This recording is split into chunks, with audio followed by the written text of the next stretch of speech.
Pourquoi ne voyons-nous pas Allah le Très-Haut dans cette vie d'ici-bas? Allah le sublime et exalté n'est pas visible dans ce monde, et cela par sa miséricorde et sa sagesse envers ses créatures. Mais il sera visible dans l'au-delà, en signe d'honneur et d'amour pour les croyants. En effet, Allah a créé l'être humain dans cette vie terrestre avec des capacités limitées. Avec ces capacités, il ne peut voir les rayons ultraviolets ni les ondes éthérées qui se propagent dans l'air, tout comme il ne peut voir le courant électrique.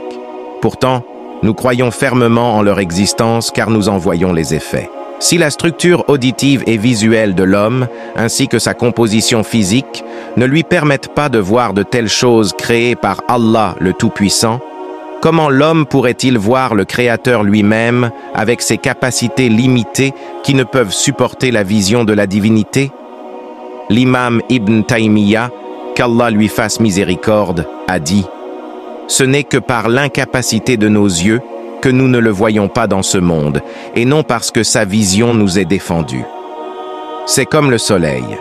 Si quelqu'un fixe son regard sur ses rayons, il ne peut le voir, non pas à cause d'un défaut en lui-même, mais à cause de l'incapacité de l'observateur qui est un humain. Lorsque l'homme passera dans l'au-delà, Allah perfectionnera ses facultés jusqu'à ce qu'il puisse le voir. C'est pourquoi, lorsqu'Allah s'est manifesté au mont Sinaï, Moïse s'évanouit à la vue du mont. Alors, qu'en serait-il s'il avait vu Allah lui-même? Moïse, paix sur lui, a dit « Gloire à toi, je me repens à toi et je suis le premier des croyants. » En effet, aucun être humain ne pourrait voir Allah le Tout-Puissant dans son état de vie avec ses capacités limitées sans mourir sur le coup.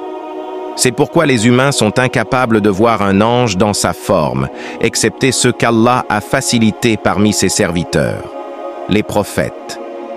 Telle est la grandeur d'Allah, le transcendant. Nul ne peut le saisir. Un spécialiste en psychologie et en thérapie comportementale a dit « Indépendamment de l'incapacité de l'homme à voir Allah avec sa constitution actuelle, que d'un point de vue psychologique, l'homme serait en proie à une anxiété et à un stress constant s'il était capable de voir Allah. Il serait alors contraint à l'adoration et à l'obéissance et serait extrêmement prudent pour ne pas commettre d'erreurs. Ainsi, l'homme deviendrait contraint et non un homme avec un libre arbitre. Quant à l'au-delà, voir Allah est un des plaisirs des habitants du paradis. Les croyants, au jour du jugement, auront le plaisir de voir Allah, qui est le plus grand plaisir des habitants du paradis. D'après Souhaïb, qu'Allah l'agrée, le prophète paix et bénédiction sur lui a dit « Lorsque les habitants du paradis entreront au paradis, Allah, le Très-Haut et très glorieux, leur dira « Voulez-vous quelque chose de plus ?» Ils diront « N'as-tu pas blanchi nos visages? Ne nous as-tu pas fait entrer au paradis? Et ne nous as-tu pas sauvés du feu ?» Alors, Allah le Très-Haut enlèvera le voile se trouvant entre lui et ses serviteurs. Et ils n'auront rien de plus cher que de regarder leur Seigneur, le Très-Haut, le très miséricordieux.